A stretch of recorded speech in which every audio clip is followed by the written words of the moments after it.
ایک صاحب میرے پاس آئے، کہنے لگے مجھ سے ذکر نہیں ہوتا، تسبیح نہیں ہوتی، کچھ نہیں ہوتا، میں ذکر کرنے لگتا ہوں گالیاں آ جاتی ہیں، کیا کروں؟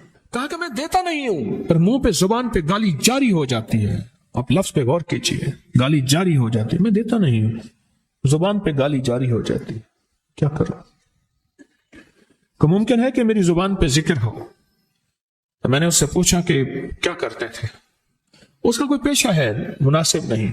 والد کیا کرتے تھے؟ اس کا بھی پیشہ تھا، اس پیشے کا اثر، اس رزق کا اثر، اللہ نے اپنا نام چھین لیا۔ دولت ہے، سب کچھ ہے، مال ہے، دنیا میں ظاہری عزت ہے، اور اللہ نے اپنا نام، اپنے نام کی لذت، اپنے نام کی حلاوت چھین لی۔ میں نے اسے کہا صرف اور صرف درود پاک پڑھ، بس صرف درود پاک۔ کہ نہیں پڑھ سکتا۔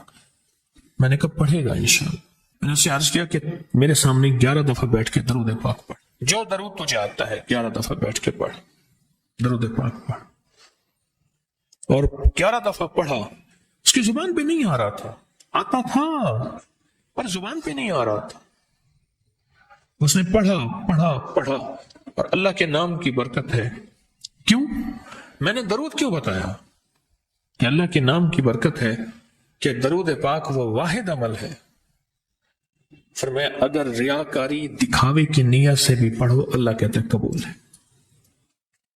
دکھاوا، ریاکاری، لوگ مجھے نیک کہیں، لوگ واہ واہ کہیں، اللہ کے لیے نہیں کر رہا، حالانکہ یہ عبادت کبھی بھی اس کی بارگاہ میں قبول نہیں ہے، کبھی بھی قبول نہیں ہے جو اللہ کے لیے نہ کی جائے۔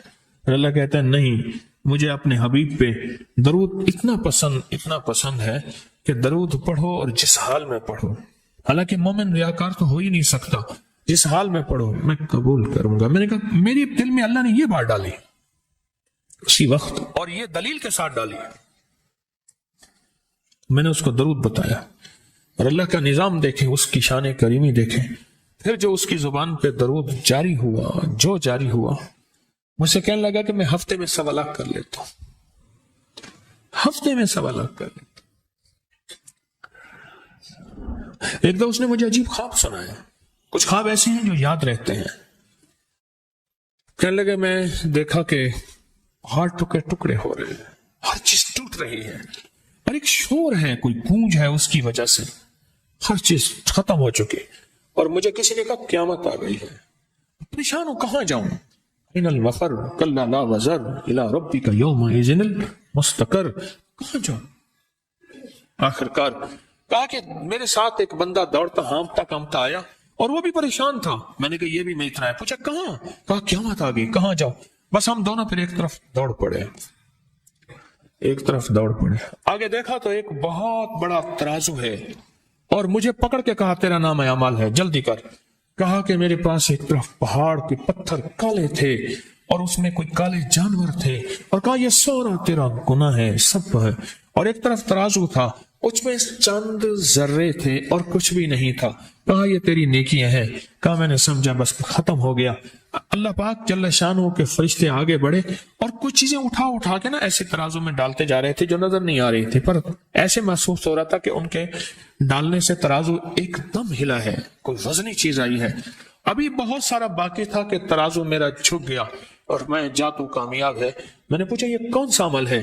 کہا تو نے عشق اور جذبے کے ساتھ وہ جو درود پاک پڑھا تھا، یہ وہی عمل ہے۔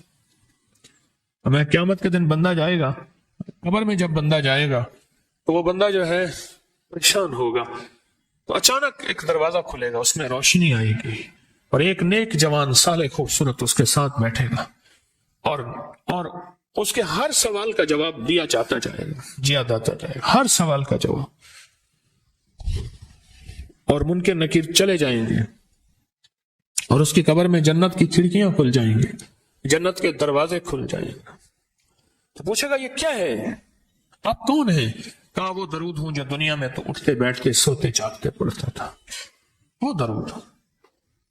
تو دنیا میں مجھے نہیں بھولا تھا، آج میں تجھے نہیں بھولتے۔ اس ویڈیو کو لائک اور شیئر کریں، اب کریں یوٹیوب چینل کو سبسکرائب کریں، اور روزانہ زیادہ سے زیادہ سبسکرائب کروائیں۔ آپ دوسروں کے لیے صدقہ جاریہ بنیں گے، اللہ پہلے آپ کے دکھ ڈالے گا۔